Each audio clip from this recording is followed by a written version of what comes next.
Lili Téllez se hundió sola frente a las cámaras de Fox News, mientras la fiscalía detenía al fundador panista de la red de huachicol más grande de la historia reciente de México. El mismo día, la misma hora.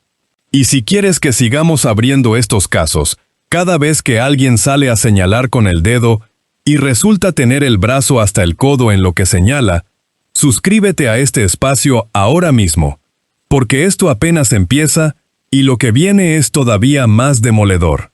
Porque lo que ocurrió en las últimas horas tiene capas, mis amigos, y cada capa que destapamos huele peor que la anterior.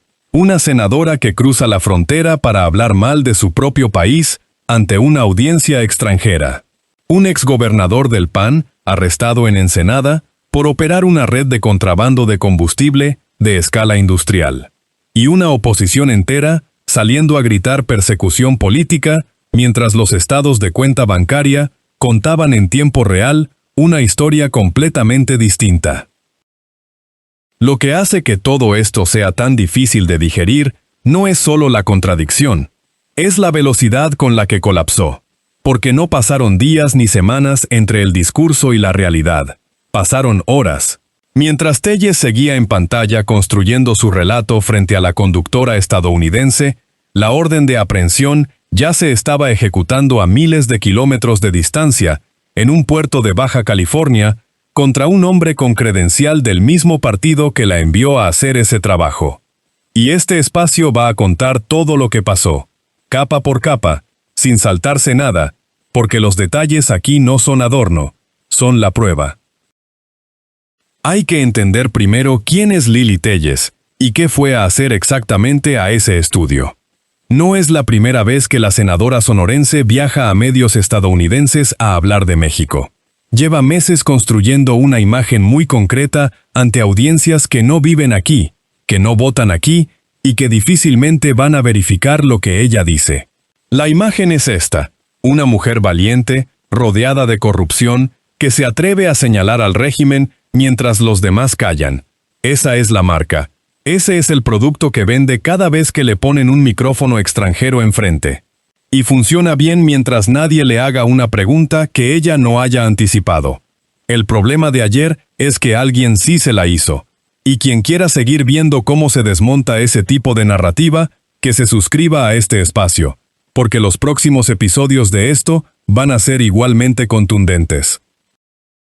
La conductora del programa le planteó algo que cualquier periodista con acceso a datos básicos podría haber preguntado. Le preguntó si el combustible que entra a México como huachicol fiscal tiene su origen en refinerías ubicadas en Texas. Pregunta directa, geográficamente verificable. Téllez respondió con lo que lleva meses respondiendo a todo: que ese delito solo existe porque Morena lo protege, que hay colusión del gobierno, que hay contubernio desde las más altas esferas del poder. Lo dijo con la seguridad de quien ha repetido esa frase tantas veces que ya no necesita pensar antes de pronunciarla. Pero entonces la conductora no cambió de tema. Insistió. Puso el dato sobre la mesa con la calma de quien no tiene ningún interés en humillar a su invitada, pero tampoco tiene ningún interés en ignorar la realidad. Si el combustible se roba en Texas, si la operación arranca dentro del territorio de los Estados Unidos, entonces el relato de Téllez tiene un problema estructural que no se puede tapar con indignación. Porque Morena es un partido político mexicano, y los partidos políticos mexicanos no tienen jurisdicción ni capacidad operativa para proteger robos que ocurren en suelo estadounidense. Aquí lo vemos claro. Si el origen del delito está al otro lado de la frontera, la explicación que Téllez lleva meses vendiendo se cae sola sin que nadie tenga que empujarla. Téllez no respondió esa pregunta. Lo que hizo fue lo único que podía hacer alguien que no tiene respuesta: insistir en el mismo relato, tropezar con su propia sintaxis y dejar en el aire una respuesta que la conductora recibió con ese silencio incómodo que comunica más que cualquier réplica articulada. El video existe. El registro existe. La imagen existe.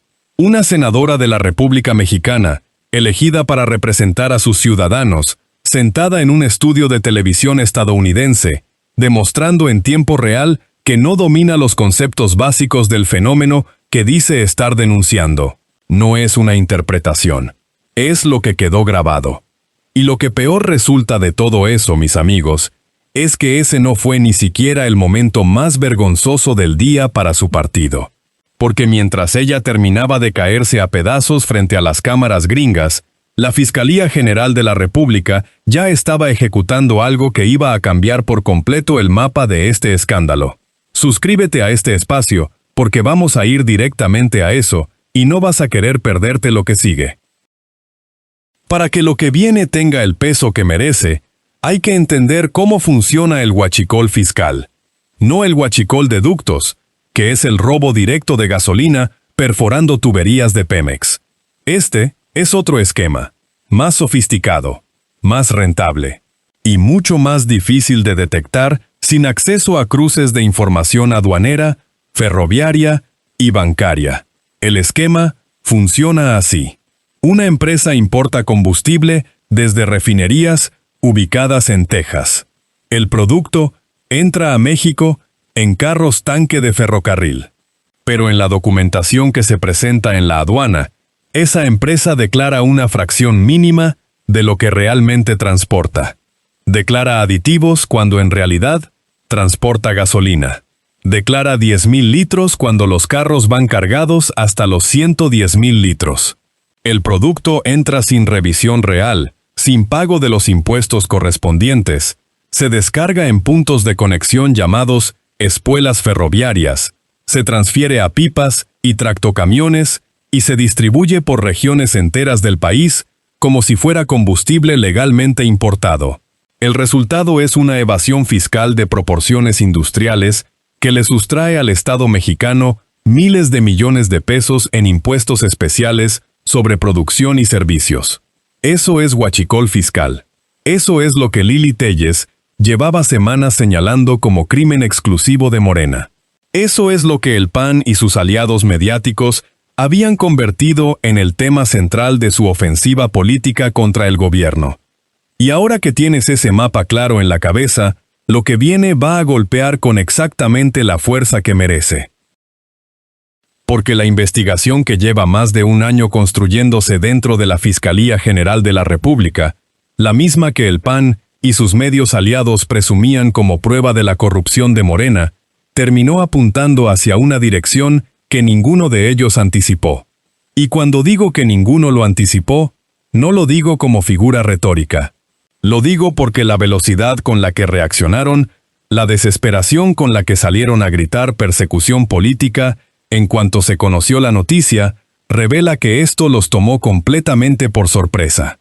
Lo que la Fiscalía encontró al final de ese año de rastreo aduanero, financiero y ferroviario no tiene nada que ver con el relato que Téllez estaba vendiendo en Fox News esa misma mañana. Y esta es la pregunta que nadie en la oposición mexicana quiere responder esta semana. ¿Qué pasa cuando el crimen que llevas meses atribuyéndole al adversario resulta ser el crimen de tu propio equipo? Suscríbete a este espacio, porque la respuesta a esa pregunta es exactamente lo que vamos a contar ahora. Hay un dato que resume mejor que cualquier discurso todo lo que vino después. Mientras Téllez terminaba su entrevista en Fox News, y el PAN actualizaba sus redes sociales con fragmentos de esa misma aparición, para seguir construyendo su narrativa sobre el huachicol de Morena, en Ensenada, Baja California, elementos del Gabinete de Seguridad ejecutaban una orden de aprehensión contra Ernesto Rufo Appel, exgobernador de Baja California. Figura histórica del Partido Acción Nacional. Uno de los primeros gobernadores panistas que ejerció el cargo en México cuando el PRI controlaba la política nacional. Fundador de una empresa dedicada formalmente a la importación de derivados del petróleo.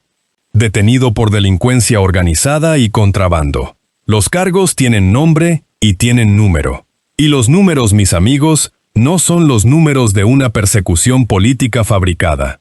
Son los números de una operación criminal de escala industrial que tardó más de un año en ser completamente documentada. La Fiscalía reconstruyó la ruta completa. desde las refinerías de Texas hasta los puntos de distribución en Coahuila, Durango y Zacatecas. 4.238 operaciones de importación fraudulenta procesadas a través de las aduanas de Nuevo Laredo, Ciudad Camargo, Matamoros y Reynosa. 162 carros tanque de ferrocarril utilizados para mover el combustible. 80 cuentas bancarias nacionales con movimientos que superan los 30,000 millones de pesos. Operaciones cambiarias superiores a 1.386 millones de pesos. Y el detalle que congela cualquier conversación sobre persecución política, las empresas de la red declaraban ante aduanas solo el 10% de la capacidad real de cada carro tanque. 90% del combustible entraba sin registro oficial, sin pago de impuestos, sin rastro documentado. La evasión en impuesto especial sobre producción y servicios supera los 88 millones de pesos. El daño total al fisco calculado en esta primera etapa supera los 106 millones de pesos. Primera etapa. Eso significa que hay más. Que lo que salió esta semana es solo la parte del esquema que ya está completamente documentada, y que las investigaciones no terminan con una sola detención. Los que quieran seguir este caso de cerca, que no se despeguen de este espacio, porque aquí vamos a contar cada nuevo capítulo con el mismo nivel de detalle. Ernesto Rufo llevaba meses dando entrevistas, meses apareciendo ante periodistas con un mensaje claro y consistente. Era inocente, era socio minoritario de una empresa que estaba siendo investigada. No tenía nada que ver con las operaciones y se ponía a disposición de cualquier autoridad que quisiera escucharlo. Eso es lo que dijo en los micrófonos. Eso es lo que recibieron los periodistas que hoy lo defienden con tanta energía. Lo que esos periodistas no investigaron, lo que ninguno de ellos se molestó en verificar, es si una empresa puede construir una red de 162 carros tanque, 80 cuentas bancarias puente y 4.200 operaciones aduaneras fraudulentas sin que alguien en la cúpula de esa estructura lo sepa o lo autorice. La Fiscalía tiene una respuesta para esa pregunta. Es la respuesta que se ejecutó en Ensenada, con una orden judicial respaldada por más de 12 meses de investigación cruzada entre información aduanera, financiera y ferroviaria. Y esa respuesta llegó exactamente el mismo día en que Lili Téllez estaba en Fox News explicando que el huachicol fiscal es una creación de Morena. Como bien lo sabes, el tiempo tiene una forma muy particular de poner las cosas en su lugar, y esta semana lo hizo con una precisión que ningún guionista se hubiera atrevido a escribir. Suscríbete a este espacio si no quieres perderte lo que sigue, porque los hilos que quedan sueltos después de esta detención llevan a lugares que todavía no han salido en ningún titular. Pero hay algo en todo esto que todavía no hemos nombrado y que es, posiblemente, lo más difícil de justificar para cualquier persona que defienda a este partido con algo de coherencia. La candidata presidencial del PAN, en las últimas elecciones, utilizó en un debate televisado, ante millones de mexicanos, la acusación de que la entonces candidata Claudia Sheinbaum había recibido financiamiento de huachicoleros. Lo dijo con la seguridad de quien tiene pruebas. Lo dijo como si fuera dato verificado. Lo dijo como munición de campaña diseñada para destruir la credibilidad de su adversaria en el momento de mayor exposición pública posible. Y ahora, con la investigación de la Fiscalía sobre la mesa, resulta que Ernesto Rufo, el hombre detenido esta semana por liderar la red de huachicol más grande documentada en la historia reciente de México, estuvo vinculado a esa misma campaña. El dinero que el PAN señalaba como procedente del huachicol para financiar a Morena, resulta que puede tener un rastro que apunta directamente hacia adentro de su propia estructura. Eso no es una ironía menor. Eso es una contradicción de dimensiones que este país no puede darse el lujo de ignorar. Y aquí está la revelación que nadie en la oposición estaba esperando esta semana. La red financiera que la Fiscalía identificó como soporte económico de toda la operación de contrabando no era una estructura improvisada ni una red de pequeños actores. Era un sistema bancario paralelo, perfectamente diseñado para fragmentar los movimientos de capital y dificultar su rastreo, montado sobre 80 cuentas que operaban con un patrón idéntico.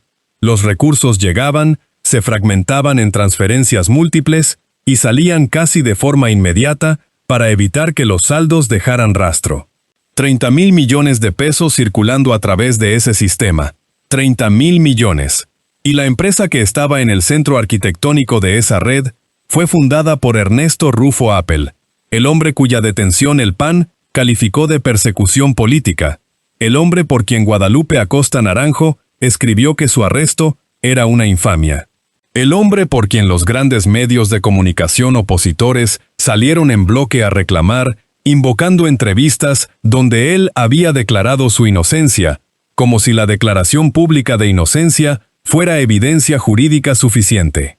Suscríbete a este espacio porque lo que sigue después de esta detención va a ser todavía más revelador, y aquí vamos a estar contándolo cada vez que haya algo nuevo que decir.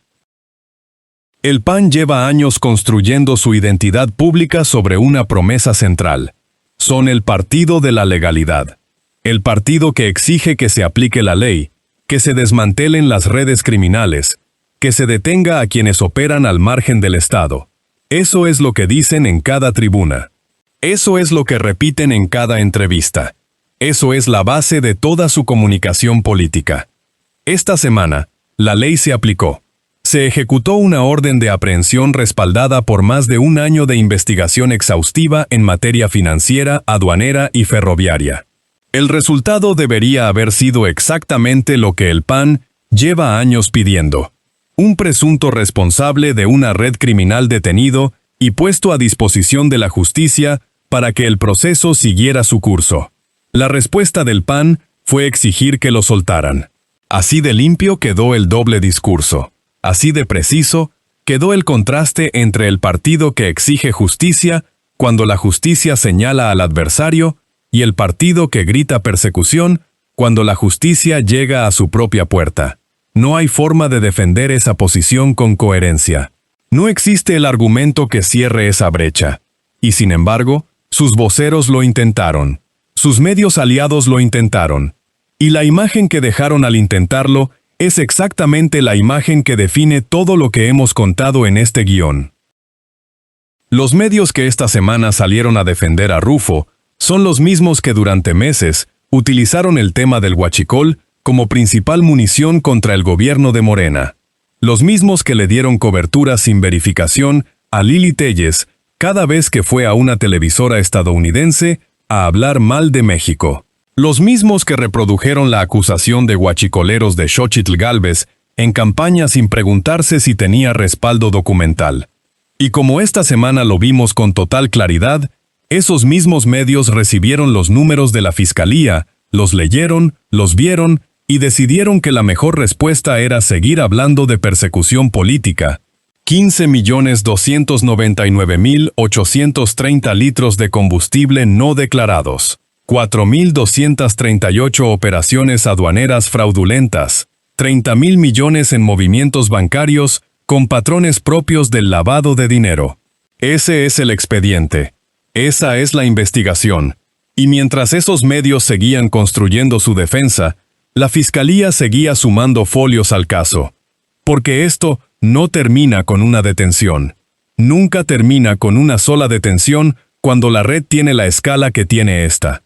Y este espacio va a seguir aquí para contarlo cuando llegue el siguiente capítulo, porque ya hay más hilos siendo jalados, y los resultados de ese trabajo van a necesitar exactamente el mismo nivel de atención que este caso recibió hoy. Suscríbete si quieres estar presente cuando eso pase, porque los próximos casos ya están tomando forma. Hay una pregunta que ninguno de los defensores de Rufo, ninguno de los medios que gritaron persecución, ninguno de los panistas que exigieron su liberación inmediata ha respondido todavía. Si Ernesto Rufo era inocente y se ponía a disposición de las autoridades, como declaró de forma consistente en múltiples entrevistas durante los meses previos a su arresto, ¿por qué necesitaba la Fiscalía una orden de aprehensión para que compareciera? Esa es la pregunta, sencilla, directa, sin trampa retórica. Si un ciudadano inocente dice públicamente que se pone a disposición de cualquier investigación, la orden judicial no hace falta. Se presenta, responde, coopera. La orden de aprehensión existe precisamente porque esa cooperación voluntaria nunca llegó. Y ese detalle, ese único detalle, desmonta en una sola frase meses de declaraciones públicas de inocencia y semanas de cobertura mediática construidas sobre esas declaraciones. Eso no es política, es un espejo, y este país ya sabe exactamente quién aparece en él.